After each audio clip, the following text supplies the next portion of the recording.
One of the biggest fears that people have when they want to start a business is that they have this idea that they have to quit their day job and that they have to launch themselves into the deep end without any security. In reality, many service-based businesses that are successful today started with the founder still keeping their day job whilst they worked on the business on the side. So in this video, I'm going to show you how you can build your business on the side whilst keeping your day job and the security that it brings. Hi, I'm Marcela and I am a business strategist and coach, and on this channel I share tools, insights and strategies to help solopreneurs and small business founders to grow and scale their businesses without working more hours and without getting burnt out. Let's get into it. You may have heard some advice out there that promotes this notion of burning all the boats, quitting your job and just going all in on your business. And honestly, for most people, this is really not recommended, especially if you have never had a business before. Back in 2018, I had a tech startup and I followed this advice of burning the boats and just throwing myself completely into my business. I quit the medical work that I was doing because I'm a doctor, and I threw myself into this tech startup, which I had absolutely no idea how to even build, let alone grow and scale. And I spent a year and a half just drowning in anxiety and having no idea how I was going to survive as I watched my savings go down every single month. Genuinely, I wouldn't recommend that to anyone. And I think you need to be a certain kind of person to be able to bear the anxiety and the overwhelm that comes with having a business that's not yet profitable and having no income at all. For some people, maybe quitting their job and starting a business might be the best idea for them. But for most people, actually having and keeping their day job is the safest and most sensible approach to building a business, because we need to be able to regulate our nervous system to keep our security in check, in other words, our financial security, and to allow ourselves a transition period, because building businesses takes time and we need to be able to give ourselves time in order to not put all of that pressure on the business to be working and be profitable from day one.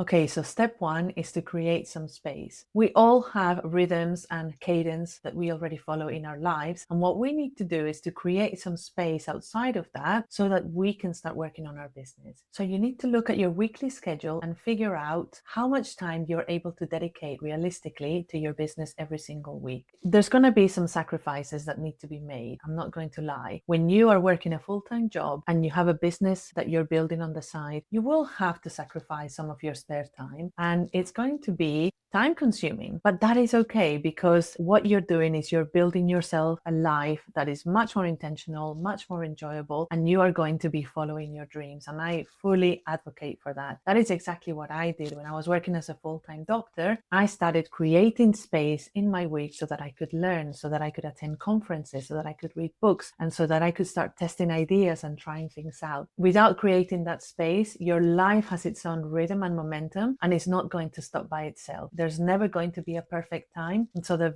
first piece of advice that I would say is to please look at your schedule and actively create some time in your week to be able to think about what you want to do with your life and to start executing on that and taking action. Step two is to start thinking about the skills that you already have. If you're a professional, you will have already accrued expertise, life experience, personal insights, knowledge, case studies, and some intellectual property that you can monetize. So if you already know exactly what you want to do for your service business, that's great. But if you're not sure, start making a list of all of your accrued knowledge, expertise, experience, and so on that you could potentially monetize. So you don't have to make a decision right from the offset, but you can start gathering the information and the data to help inform what sort of business you could start up. Some of your experience and your knowledge might not be so obvious in terms of how to monetize it. So you need to start being creative and understanding how your particular skills could be transferable for something that is easily monetized. So start doing a little bit of brainstorming, a little bit of reflecting, start capturing all of that data so that you understand what your professional experience and expertise is, and you can then start thinking of how to monetize it. The key thing to remember is that you don't need to start learning something completely completely new in order to start. In fact, that would probably slow your progress down. It's a lot easier to think about everything that you already possess and to start thinking of ways in which you could monetize this. Of course, in some cases, it might be that you completely want to get away from your current job and profession, and that's fine. But think about skills that you already have in terms of your hobbies, in terms of your interest, in terms of knowledge that you've accrued, and capture all of that so that you can really start shaping up an idea that's going to help you set up your service business. Step 3 is to start testing your idea. Once you have an idea as to what your expertise, knowledge, and transferable skills are, you can start testing out some ideas. The way to do this is to test it in the real world with real clients. So you could start perhaps with a pilot program, you could start with an introductory offer, you could start doing some campaigns and asking people what sort of ideas resonate with them. So doing a little bit of market research and validating whether this idea is viable is actually going to save you so much time and money down the line. So start gathering some information and intel from people in the real world. Test your ideas out before you commit to anything. One of the easiest ways to do this is to reach out to people that you already know in your professional network that could be interested in your idea and offer them a discovery call or offer them a conversation. This is not something where you're asking them for any payment. This is something where you are doing market research. You are letting them know what your idea is. You are finding out whether that's something that appeals to them. You're getting a little bit more information as to what their specific problems are so that you can then decide how you can best deliver that solution and that value. One of the worst things you can do is to try and figure all of this out in your head.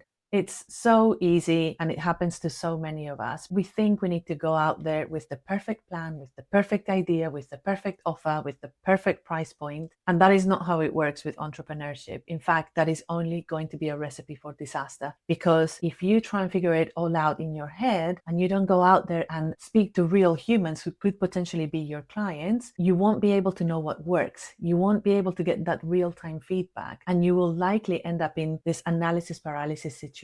So my recommendation is to have a rough idea, an MVP, which is a minimum viable product, a minimum viable idea, and go out there and speak to real people. Do some market research, try your idea out with a few pro bono clients. So don't charge them initially when you're just testing things out, and see how it lands. You will get so much more information and feedback that's valuable from this than trying to figure it out in your head.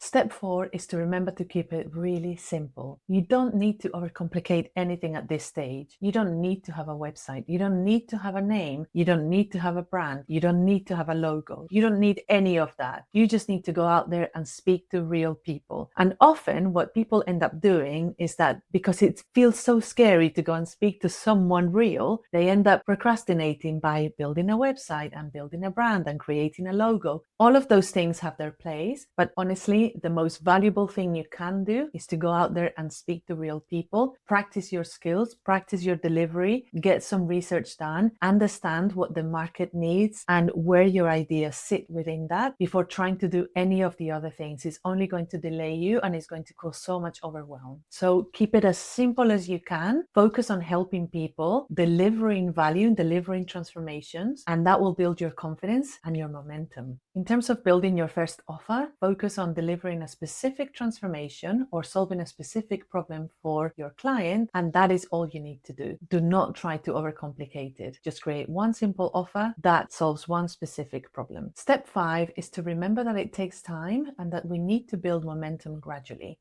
Whilst you have your full-time job, you'll likely be working on your business in the evenings and maybe some hours over the weekend. You need to focus on serving a small number of clients and being able to deliver value for them so that you can start building your momentum, you can start building your confidence. And as you start charging for your services, you can start validating the fact that you're able to deliver this value so that you can then see how it might look like to start scaling back your job in order to be able to bring more time into your business. In my case, as a doctor, what I did was that I started providing my medical services within a business model. So I created a medical services company, which allowed me to be able to contract my work whilst I was building my coaching business, which meant that I was able to choose the number of shifts that I was doing as a doctor. And so when my business started to take off, I started reducing my shifts, but I did it in a very gradual way over the course of 3 or 4 years because I wanted to feel safe. I wanted to have financial stability. I wanted to regulate my nervous system and I wanted to give my business breathing room to be able to grow without that pressure of having to produce all of these results from day one. And that is what I would recommend for the majority of people starting businesses. If you are someone that's already very experienced as an entrepreneur, if you've had multiple businesses in the past and you know how it works, then fine, go for it. Launch yourself into having a business. That is absolutely not a problem. You already have a lot of the skill set. Being an entrepreneur requires a whole new set of skills, which we do not have when we are employees. It takes time to develop these skills. And so we need to develop our confidence, our entrepreneurial skills, and our client base so that we can then trust that our business is going to sustain us financially before we start contemplating the idea of quitting our day job. The key point here is to remember that we need to be patient. A lot of marketing gurus and online business gurus are trying to sell us this idea that we can have a six-figure business within 3 to 6 months. And honestly, they are selling you an empty dream. Please be mindful of that, because you could end up in a situation where you are not financially secure and it's going to set you back. And my idea here is to be realistic with you. I'm a very optimistic person by nature, but I also really want to be grounded here and tell you that it takes time. It takes a few years to be able to fully transition to being a profitable and sustainable entrepreneur. Okay. And so my advice here is to embrace the fact that it's going to take a little while. Embrace the fact that your job is going to fund your business. So try to see your job as the fuel in terms of financial fuel to be able to support yourself whilst you start working on your business. And as your business grows and gathers momentum, you can start thinking about how you can scale back your day job. And eventually you will get to that point where you know that it's right for you to quit your day job. And that is such an exciting time. It is also quite scary, at least it was for me, but you will get to that point. You will, but you need to create that space. You need to work on your business gradually. You need to develop all of these new skills. You need to practice. You need to get your clients, and you need to still have that financial security, don't you? So keep that whilst you're working on this, and it will make the transition a lot smoother. That is what I would recommend for the vast majority of entrepreneurs. To summarize, if you're thinking about starting a business, it is a good idea to keep your day job and to start creating some space every single week to work on your business. Start with the skills that you already have. Start capturing your intellectual property, your expertise, your knowledge, your insights, and your experience so that you can start building an idea of the kind of value that you could potentially monetize. Go out into the real world and test your ideas with real clients. Speak to people, do market research, and gather real-time feedback so that you can start refining your offers and understanding how you can provide value where you can get money in exchange. Also, remember to keep it really, really simple. Don't overcomplicate anything, and don't worry about creating any kind of business structure at this point. You are just starting out. And finally, remember that it takes time. Allow yourself to build momentum gradually. Keep the security of your day job and reframe your day job not as a cage or a prison, but as the thing that's going to set you free eventually. That is how I did it, and honestly, it works. It just takes a little bit of time, so we need to be patient, but be intentional and spend time every single week working on your business, and it will eventually become the reality that you're dreaming about. I really hope you have found this helpful. If you're a service provider or you're an aspiring entrepreneur, I do have more resources that can help you to grow and scale your business. So check out the description below and sign up for one of my free workshops or come to one of my free events so that you can learn more about how to grow and scale your business without burning out. I look forward to seeing you in the next one. Take care. Bye.